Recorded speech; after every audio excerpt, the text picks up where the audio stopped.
So Michael and I are headed for the mountains. He's heading up from Van Alstyne today, and I left Columbia. We're meeting here in Kansas, next to the fishing lake that we're gonna camp by for the night. There's a wildlife refuge full of bison.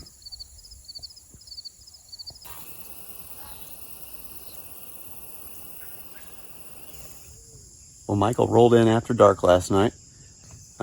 There was a lot of condensation inside the tent from all the moisture off the lake. But today we're heading for Colorado.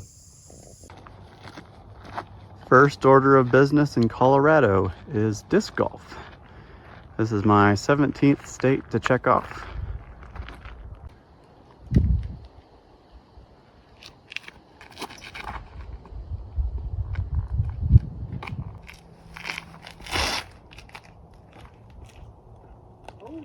Good shot, bro.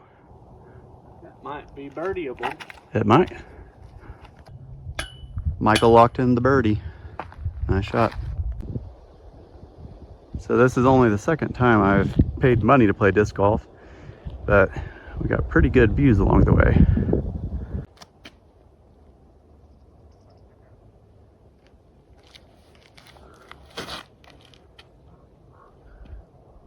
That's pretty good.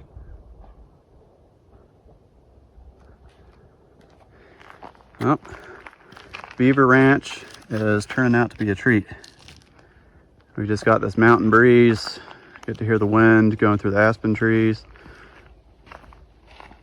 This is awesome. If I don't hit a tree. Well, this is the last hole. You know, your standard 21 holes of disc golf. This place has been pretty awesome. We had a very pleasant Airbnb. We decided we wanted to at least have a real bed to sleep in the night before we start backpacking. Got to take a shower last night, going to take another one this morning. Got to stock up on showers for the next 5 days. But this place has really nice views. It's kind of tucked back in the foothills, surrounded by these ponderosa pines that smell like vanilla. All right, as usual, the Wright brothers are making a late afternoon start at the trailhead. We went to church in Conifer, Colorado, and they kindly invited us to their potluck. So that sounded a lot better than the peanut butter sandwiches we had planned. We're gonna head off into our 5-day loop in the Lost Creek Wilderness. The Lost Creek Wilderness is located in the mountains southwest of Denver. Michael and I chose this 30-mile loop, leaving our car at the Lost Park Campground and starting out on the Brookside-McCurdy Trail. We decided to go counterclockwise, which seems to be the most common recommendation, and overall we were happy with this decision. We still had numerous sections of uphill hiking, but less than if we had gone clockwise.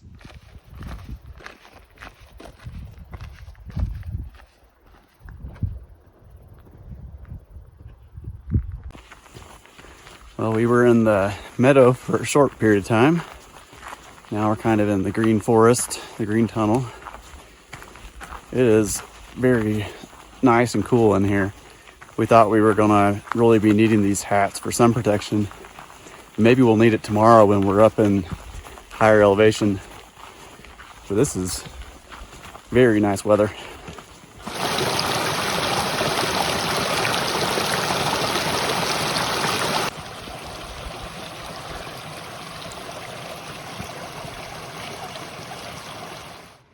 I wonder if that's Bison Peak up there.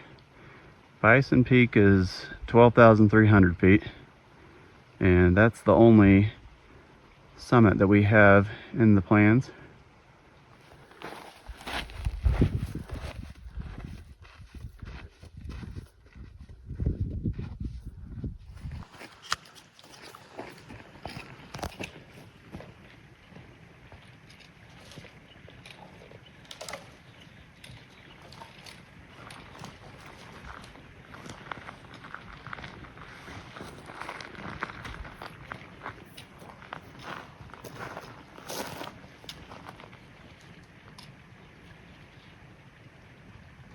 He's scraping the velvet off of his massive rack. I think we should get out of here. He's just abusing that sapling. I think he's got blood on his rack. It does look like he has blood on his antlers. I wonder if that's just from scraping off the velvet or from a fight.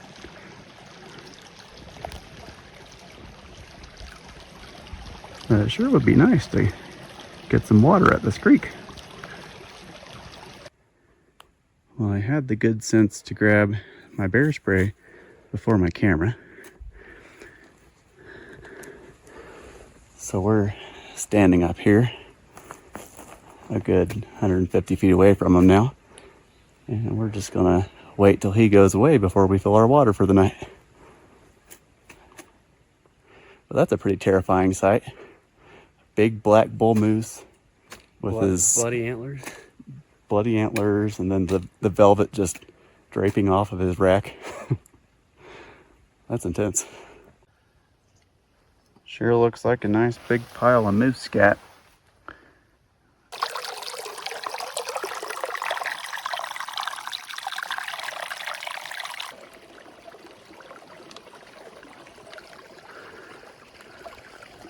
Hopefully this nice marshy bog doesn't have too much E. coli from all the moose droppings. But I think the Sawyer filters are pretty good. Well, we got 3 liters of extra water in Jeffrey's bladder. I warned him not to move around while I was strapping it down so his bladder wouldn't fall down. Yes, we wouldn't want an episode of prolapse. We're gaining a lot of elevation. We're about 11,300. The soil is really crappy up here, and only all these bristlecone pines are happy. Kelsey and I got to see lots of these bristlecones in Utah. Look like a bottle brush. We're getting close to 12,000 feet now. We are both noticing our shortness of breath, but the incline has been fairly aggressive. Michael and I have been slogging along, heading up these switchbacks, enjoying these views. Sunrise is going to be fantastic. Well, as they say in Scooby-Doo, the Nutcracker Scoob episode, first step is a doozy. Michael has corrected me. It wasn't Scooby-Doo, the Nutcracker Scoob. It was the Snow Beast episode. We're finally nearing flatter ground. I think it's going to be at a pretty good elevation, and we might have a windy night. So we'll see how that goes for sleep quality. High mountain meadows. You can't do much better than that. Tomorrow's going to be a treat. We'll have a nice morning playing around near Bison's Peak, and it's going to be great.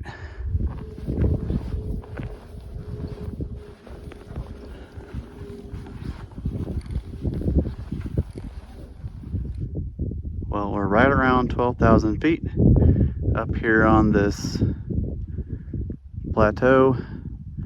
Tomorrow morning we'll do the extra little 300 to 400 feet of elevation to get to Bison Peak.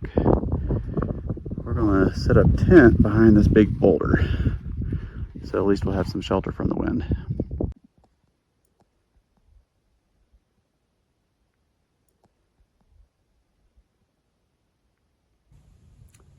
Well, we nestled our camp in behind this boulder last night.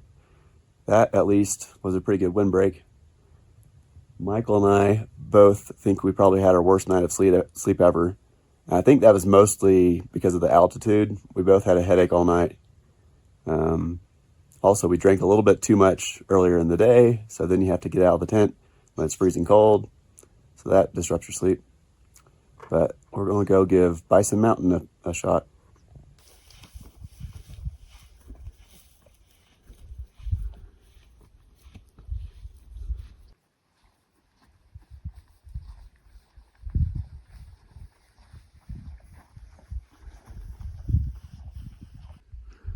Bison Mountain hoodwinked us.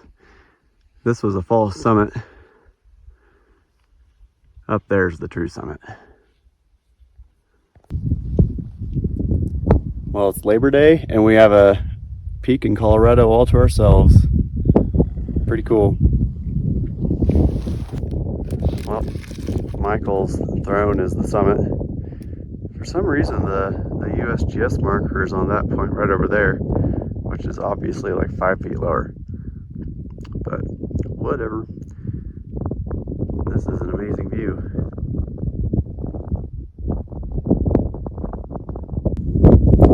Well, last time we tried climbing a peak in the Rocky Mountains was Mount Woodring in the Tetons, and we were woefully unprepared. As we got closer and closer to that summit, thunderstorms started rolling in. We did not bring any water with us, and we didn't bring rain jackets, so we ended up bailing probably 500 feet short of that summit. Also, the mountain was terrible. It was just loose scree all up the side of it, but this was just a straight up hike. No skill necessary.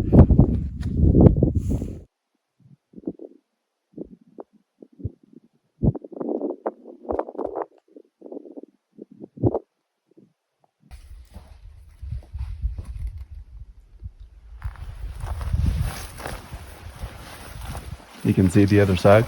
Yeah. Yeah. That's cool.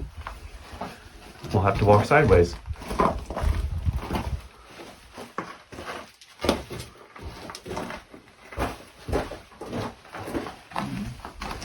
Maybe not. Yesterday we were grateful for the overcast skies and the green tunnel, but this section from Bison Mountain to McCurdy Mountain I think is going to be mostly exposed, so we'll get that nice midday heat beaming down on us.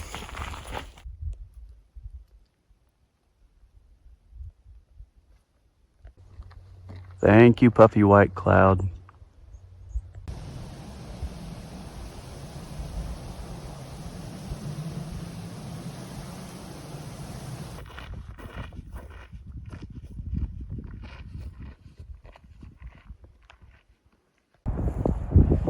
There's a little storm coming through.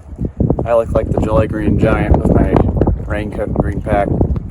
We're having a little bit of sleet right now. Hopefully it doesn't turn into big old hailstones.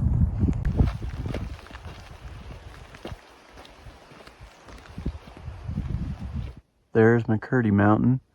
We've spent most of the day hiking around that. Now we're losing elevation and we're finally going to get to a water source. Well, for the first time that either Michael or I can remember, we actually got our hiking done and camp set up by 4:30 p.m. So at least we won't be eating supper in the dark today.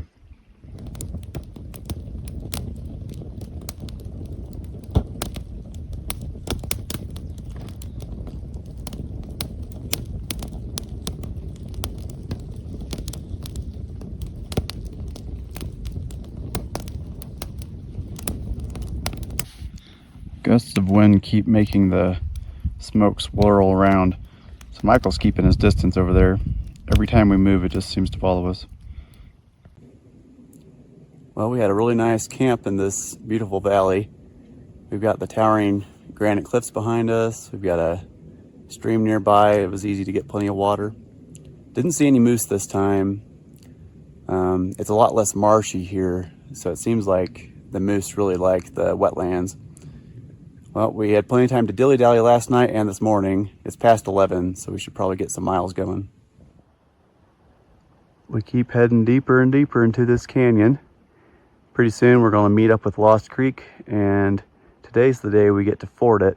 Hopefully it's like calf deep and not waist deep.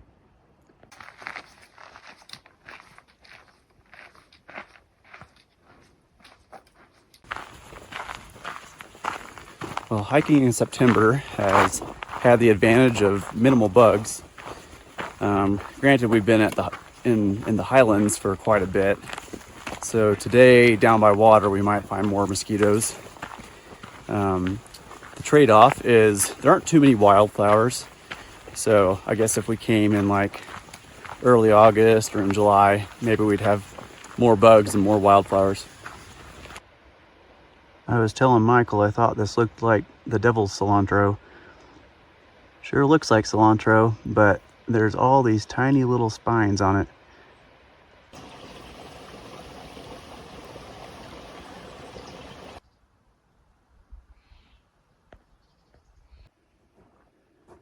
This ground cover shrub is really pretty. Nice dark green. All these little red berries. This is one big section of slick rock. If you got tumbling, you would go all the way down. Well, here's the ford for Lost Creek. Hard to tell how deep, but I think it's maybe thigh high. So let's get across and then take a break. It wasn't as bad as I expected. Seems like it's less frigid whenever you're shin deep than if you're just dipping your toes in. A little cold. Your shoes have all the holes in them. I just wore my stupid tennis shoes. So now I get to walk around with soggy shoes the rest of the day. Well, the crossing of Lost Creek was anticlimactic. I guess that's another benefit of backpacking in September here.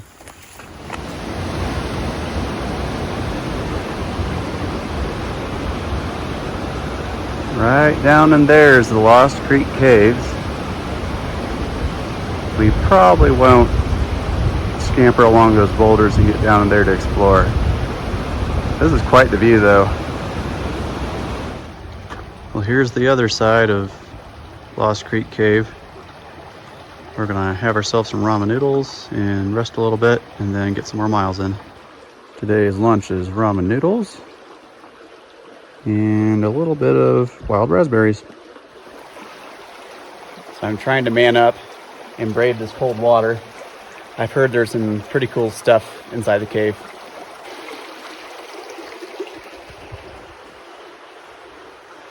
So far not very deep. It's just really sandy and maybe 10 inches of water. We'll see if it gets deeper.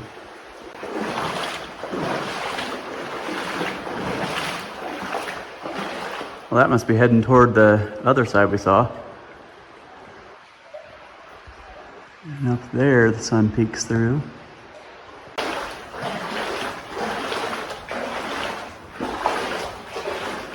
Well, that's awesome. Opens up and we're seeing the big boulder formations again.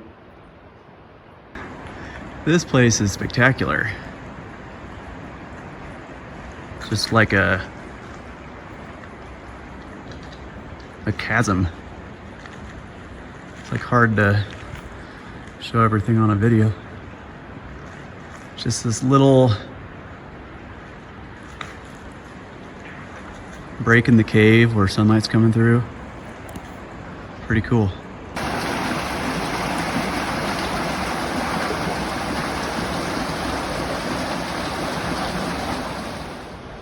Well, here's the entrance upstream. Such a cool place. Very glad I took the time to do it. Back there is the cave. There's the great big sky chasm. I got up to about mid-thigh in water depth. So earlier in the season it might have been dangerous, but it was totally fine in September. Well, we're getting more exercise. Doing the old pointless up and down thing.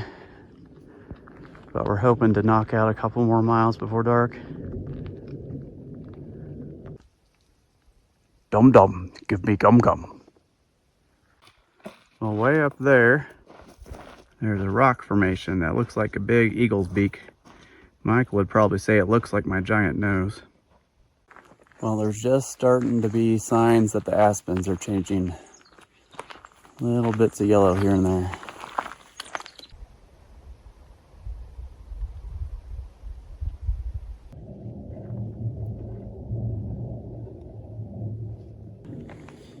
Well, one thing about this trail is not very much of it is nice and cruisy.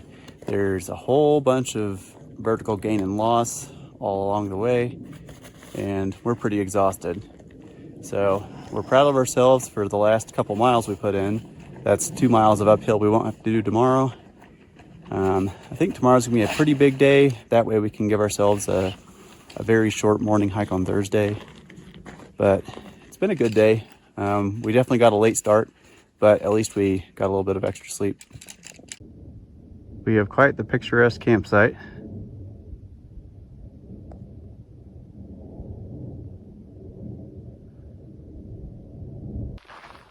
Well, we had a brutal uphill climb to start the day, but now we've been rewarded with some nice cruisy downhill. And I think it's going to stay that way pretty much until we get back to the trailhead. We're tossing around the idea of just wrapping up the trail today, make it a 4-day instead of a 5-day. And then tomorrow, when we do all of our traveling, it'll be easier on us. One of the great perks that arrives on day 4 of backpacking is the grease faux hawk. A nice clear water source. Yesterday, I would characterize our water as hint of green.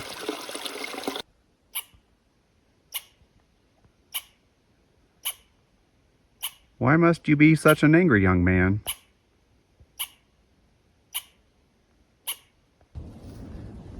We're gonna play Try Not to Slip Off the Log through the bog.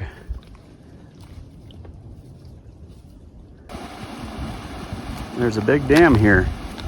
It sure looks like a beaver created it rather than a human. Big pond up there.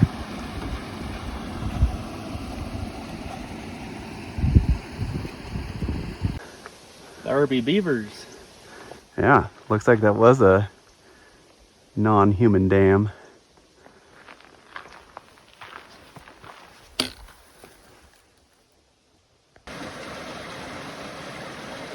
This is a cool creek.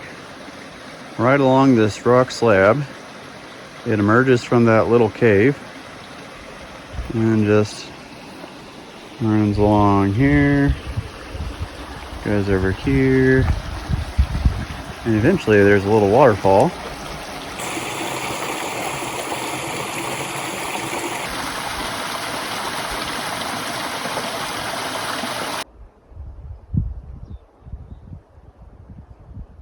What a gorgeous view across the bog. The bog surprisingly smells like a pleasant peppermint. I don't really understand. Another beaver pond. There at the end you can see a big pile of sticks. This tree's being ridiculous. Just kind of squeezing into the rocks any way it can. Michael and I are both getting to that point of the backpacking trip where we're starting to long for the comforts of civilization. We're both in dire need of a shower, and some coffee sounds delicious right now. This has been a really good trip though. The last time we made it to the mountains was 2017 in the Tetons. Now it's 2024. Now that Michael and I each have a kid, it's hard to find time for a backpacking trip. And with Kelsey in her second trimester, I figured this might be our last chance for a little while to do that.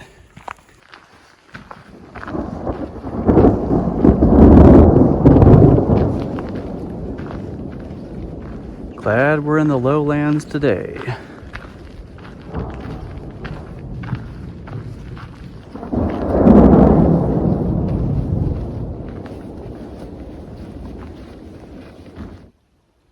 Skies are clearing up. Just one of those mountain afternoon thunderstorms.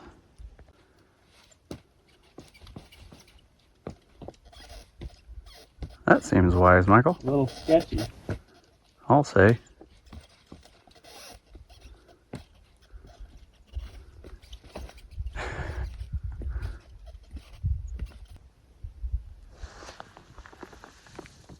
Here's your sign.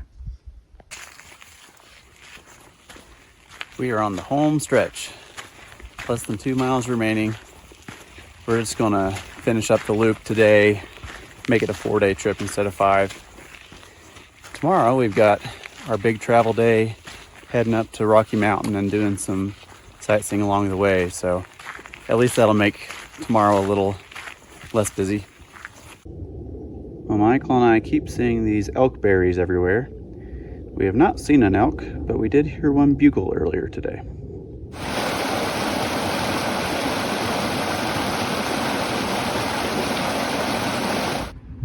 Adios, Lost Creek Wilderness. I'm ready for some dry socks and shoes. All right, finished the 30-mile loop. What was your favorite part? Lost Creek. The creek itself? Yeah. I think the caves and then the high plateau up on Bison Mountain were my two favorite things. Pretty cool hike.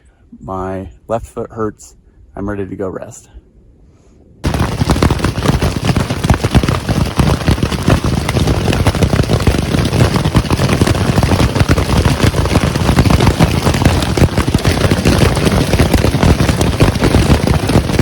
We're being pounded by hail. Well, last night we left the Lost Creek Wilderness and found this random campsite on dispersed camping in the National Forest. And we were treated with a big old hailstorm. Fortunately, I think everything was like smaller than dimes. So hopefully there's not a bunch of dents in the car. But the tent held up well.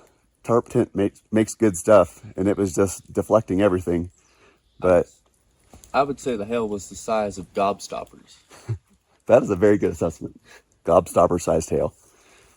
So now it just looks like it snowed because all the hailstones have partially melted into like something you would get from Sonic. We've got ourselves a nice ice sheet on top of the car.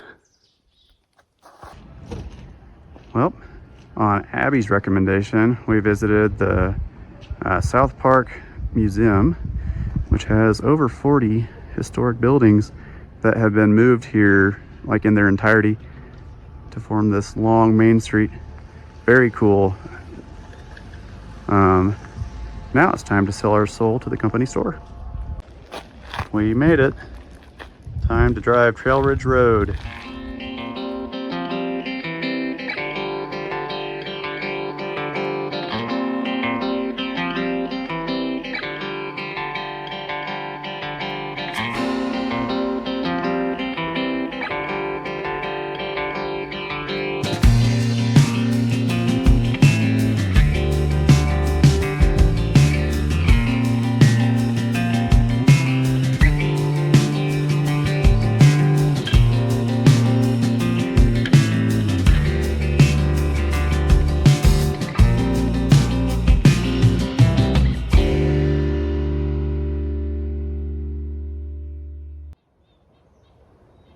Well, we woke up bright and early. We got to the Bear Lake area. So now we're gonna look at a few lakes. This one is Nymph Lake. Lots of lily pads.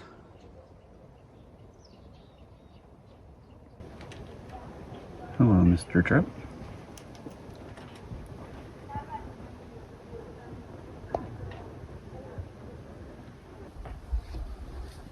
This is a little more difficult than I thought. Are you telling me I could be the witness to a big splash? I don't know how I'm going to get back. I think I can jump to the rock, but jumping back to this is more difficult. We need another rock.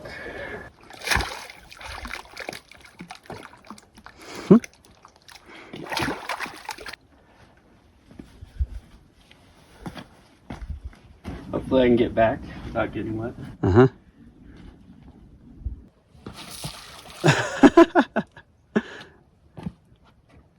Pretty good jump. Kind of worked. Pants will dry.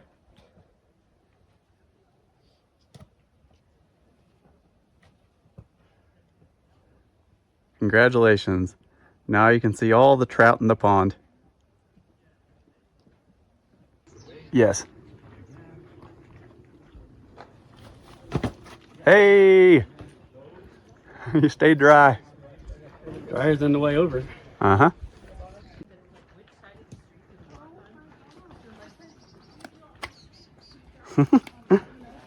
Firmly grasp it.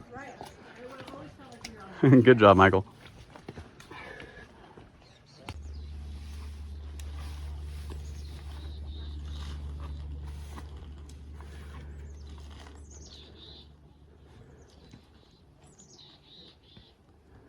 This is quite the leap, Michael. I'm impressed you've made it.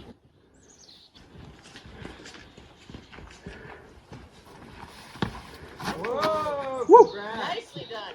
Thank you.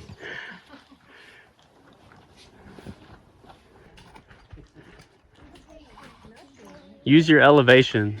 Yeah. That what? Use the high ground. What that is? Strategic. Go. Oh, Stratego. Yes.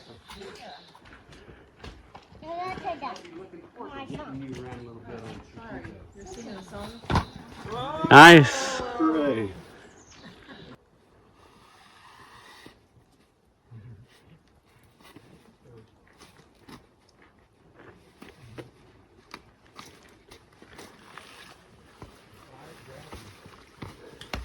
That was fun.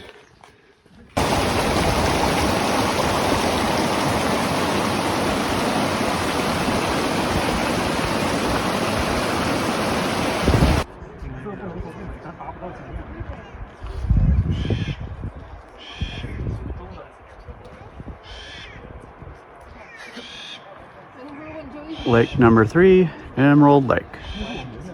I am very tempted to go for a swim.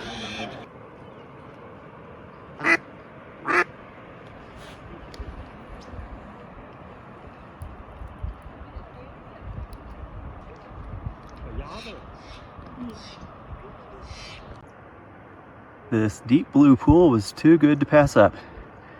I got to finally take a dive in an alpine lake, and I didn't get hypothermia. Well, there's a long, skinny waterfall that feeds Emerald Lake, and it comes from another little plateau up there, and above that there's the Tyndall Glacier. So this is a pristine glacial-fed lake. Last lake of the day, we saved Bear Lake for last. Well, this is our campsite in Rocky Mountain National Park for the last 2 nights, and this is the first time we've seen it in daylight. It's a 1 mile little backpacking trail into the campsite, straight uphill, and we've done that the last 2 nights in the dark. So this concludes our backpacking and Rocky Mountain National Park trip. We're tired of trekking around like hobbits and our feet hurt, but it's been a good time.